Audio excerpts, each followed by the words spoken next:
नमस्कार दोस्तों, study IQ में आप सभी का स्वागत है। मेरा नाम है डॉक्टर महिपाल सिंह राठौड़ और आज इस वीडियो में मैं आपके साथ डिस्कस करूंगा साइक्लोन अम्फन के बारे में।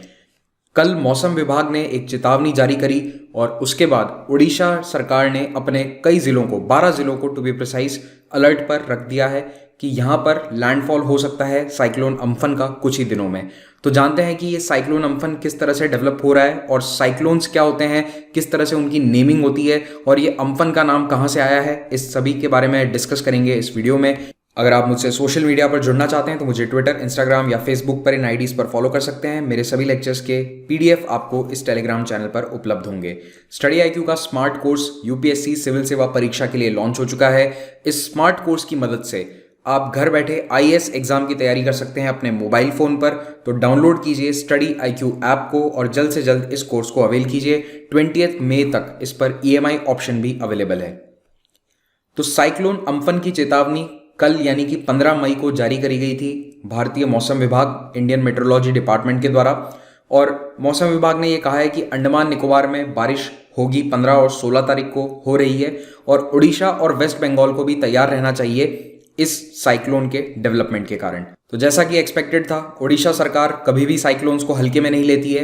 वहां पर तत्परता दिखाते हुए 12 जिलों को, कोस्टल डिस्ट्रिक्ट्स को अलर्ट पर कर दिया गया है और सभी कलेक्टर्स ने ऑल्टरनेटिव शेल्टर्स की व्यवस्था करनी शुरू कर दी है। और ये एक बहुत बड़ी चुनौती है क्योंकि ऑलरेडी लॉकडाउन चल रहा है और ऐसे में इस तरह के तूफान का सामना करना उड़ीसा के लिए एक बहुत ही मुश्किल टास्क रहेगा। But still the government is rising up to the occasion.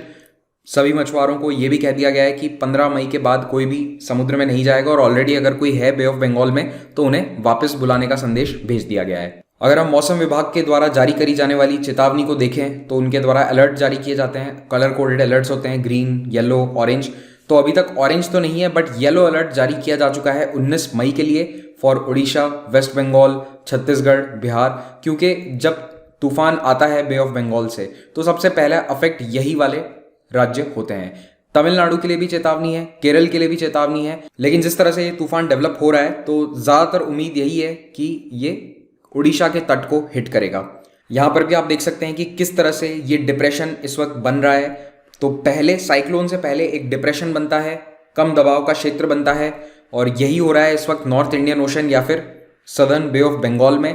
और ऐसी उम्मीद करी जा रही है कि ये धीरे धीरे मूव करता हुआ और उड़ीसा के कोस्ट को हिट करेगा। तो अगर ये साइक्लोन बनता है तो इसको नाम दिया जाएगा Amphan. According to IMD as of 15 में ये एक well marked low pressure area है, यानी कि कम दबाव का क्षेत्र है। ऑफिशियली इसे अभी तक साइक्लोन घोषित नहीं किया है, लेकिन आप लोग जब ये वीडियो देखेंगे 16 तारीख को तो 16 की शाम तक ऐसी उम्मीद है आईएमडी को कि ये लो प्रेशर डिप्रेशन और ज्यादा बढ़ जाएगा और साइक्लोनिक स्टॉर्म इसे घोषित किया जा सकता है आने वाले 1 या 2 दिनों के अंदर। तो जब भी इसे घोषित किया जाएगा तो इसका नाम साइक्लोन का अम्फन ही होगा क्योंकि नेमिंग के लिए एक पूरा क्राइटेरिया बनाया हुआ है और उसके अनुसार अम्फन अगला नाम है। तो आईएमडी के द्वारा जारी किए गए जितने भी बुलेटिन है उनमें आप यही लिखा हुआ पाएंगे, well marked low pressure area. और ये जो लो प्रेशर एरिया है ऐसा जरूरी नहीं है कि ये साइक्लोन में बने, लेकिन इस बार आईएमडी की भाषा से ये लग रहा है कि ये साइक्लोन बन जाएगा। वैसे इस तरह के कई लो प्रेशर डिप्रेशन एरिया बनते रहते हैं। आज से लगभग 15 दिन पहले 30 अप्रैल के आसपास भी एक इसी तरह का लो प्रेशर एरिया बना था, लेकिन वो तूफान या साइक्लोन नहीं बन पाया, वो समुद्र के ऊपर ही खत्म हो गया, डिसिपेट हो गया। 15 मई की शाम को जब मौसम विभाग ने अपनी ऑफिशियल एडवाइजरी या बुलेटिन जारी किया था उस समय ये साइक्लोन घोषित नहीं किया गया है और आईएमडी को ऐसी उम्मीद है कि ये लो प्रेशर एरिया मूव करेगा और आने वाले 2 से 3 दिनों में ये पहले जाएगा तमिलनाडु, आंध्र प्रदेश कोस्ट की तरफ, लेकिन उसके बाद ये टर्न करेगा या कर्व करेगा और चला जाएगा बांग्लादेश की तरफ। तो ऐसे में काफ़ी चांसेस हैं कि ये उड़ीसा में और वेस्ट बंगाल में लैंडफॉल करे। तो यहाँ पर भी ये तेज़ हवाओं के साथ बारिश होगी और ऐसे में कुछ डैमेज हो सकता है। तो अभी अंदाज़ा यही है कि ये टुवर्ड्स बांग्लादेश ज़्यादा तबाही मचा सकता है, लेकिन उड़ीसा और वेस्ट बंगाल को भी इसीलिए अलर्ट पे रख दिया गया है। अब ये जो पूरी साइंस है कि साइक्लोन कहाँ जाएगा ये इतनी परफेक्ट नहीं है। साइक्लोन्स किस तरफ जाएंगे, किस दिशा में जाएंगे, इसको हम 100% प्रिडिक्ट नहीं कर सकते हैं, लेकिन फिर भी मैं ये साइंस का बहुत बड़ा अचीवमेंट मानता हूं कि एटलीस्ट हमें 4 दिन पहले पता तो चल गया कि इस तरह का साइक्लोन आने वाला है, वरना आज से 100 साल पहले तक हमारे पास ये टेक्नोलॉजी भी नहीं थी। अब हमें यह पता है कि 19 मई तक ऐसी उम्मीद है कि ये उड़ीसा और वेस्ट बंगाल को हिट करेगा, तो हम 4-5 दिन पहले से ही तैयारी शुरू कर सकते हैं। अब मैं आप लोगों से एक सवाल पूछना चाहता हूँ। ये तो है बे ऑफ बंगाल का एक साइक्लोन। क्या आप मुझे 2019 में आए अरेबियन सी की तरफ के कोई भी 2 साइक्लोन के नाम बता सकते हैं जिन्होंने भारत में लैंडफॉल किया हो या फिर जिनके कारण भारत में कुछ डैमेजेस हुए हों? बात करते हैं साइक्लोजेनेसिस के बारे में। तो साइक्लोन यानी चक्रवर्ती तूफान बनते हैं ट्रॉपिक ऑफ कैंसर और ट्रॉपिक ऑफ केप्रिकॉन के बीच में, इन्हें कहते हैं ट्रॉपिकल साइक्लोन। इसके अलावा कुछ एक्स्ट्रा ट्रॉपिकल साइक्लोन्स भी होते हैं, लेकिन भारत में जो हिट करते हैं वो मोस्टली ट्रॉपिकल साइक्लोन ही है। जब हवा की गति 62 किलोमीटर प्रति घंटा से ज़्यादा पहुंचती है तब वो एक ट्रॉपिकल साइक्लोन बनता है। भारतीय उपमहाद्वीप दुनिया में साइक्लोन के द्वारा one of the worst affected areas है। हम साइक्लोन से बहुत ज़्यादा अफेक्टेड हैं। हर साल भारत में कम से कम 5 या 6 साइक्लोन हिट करते हैं। हाँ, उनकी इंटेंसिटी अलग अलग हो सकती है, लेकिन 5 या 6 साइक्लोन आना कॉमन होता है। और उसके पीछे रीज़न ये है कि भारत की ज्योग्राफी ऐसी है। आप देखेंगे जो पेनिनसुलर इंडिया है उसके 3 तरफ समुद्र है, अरेबियन सी, इंडियन ओशन और बे ऑफ बंगाल।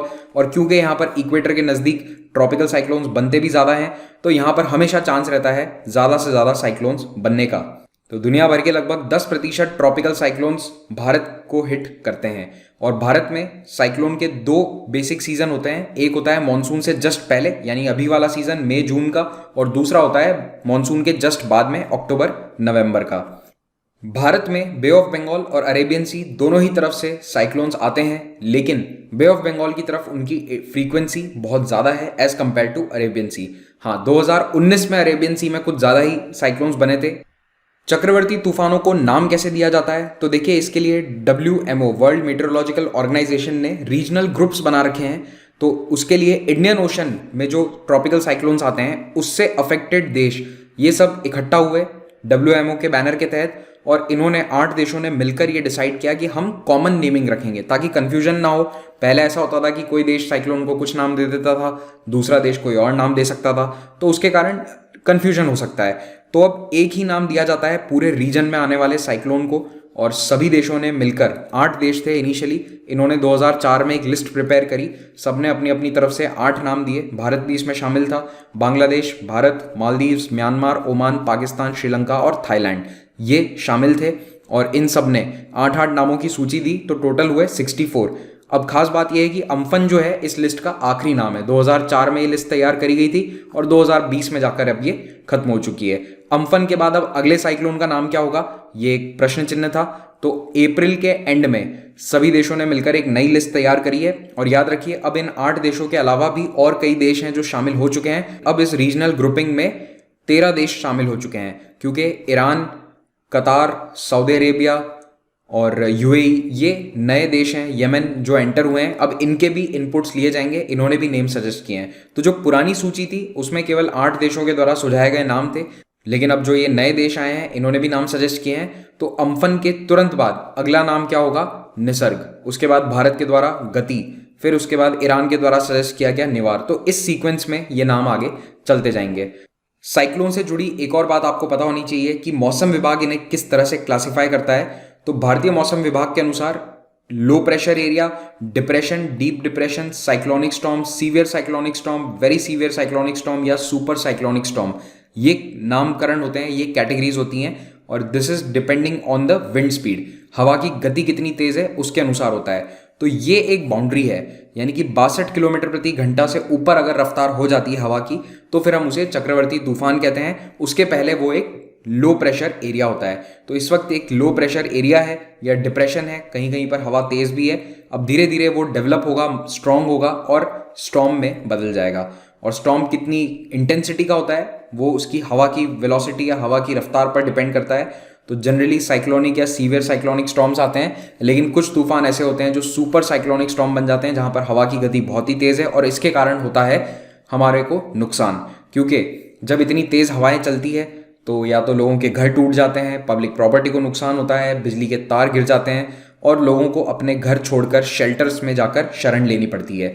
तो इसके कारण भारत की अर्थव्यवस्था को, उन राज्यों की अर्थव्यवस्था को बहुत नुकसान होता है। साथ ही साथ there are a number of deaths as well, कई लोगों की जान भी चली जाती है। हालांकि भारत ने पिछले 20 सालों में साइक्लोन्स के कारण जो डेथ होती हैं उन पर काफ़ी कंट्रोल पा लिया है, लेकिन आज भी इंफ्रास्ट्रक्चर या प्रॉपर्टी को जो डैमेज होता है उसको हम पूरी तरह से रोक नहीं सकते। हाँ, कुछ हद तक मिटिगेट कर सकते हैं रेजिलिएंट आर्किटेक्चर के द्वारा, लेकिन हर केस में वो पॉसिबल नहीं है। अगर आप लोग ये वीडियो उड़ीसा या वेस्ट बंगाल के तटीय इलाकों से देख रहे हैं तो प्लीज़ अपने गवर्नमेंट के द्वारा, डिस्ट्रिक्ट कलेक्टर्स के द्वारा जारी करी गई अपडेट्स को ध्यान से सुनिए, देखिए, अपडेटेड रहिए, अपने आस पड़ोस, अपने परिवारों को भी सुरक्षित रखिए। Thank you very much for watching this. Have a great day.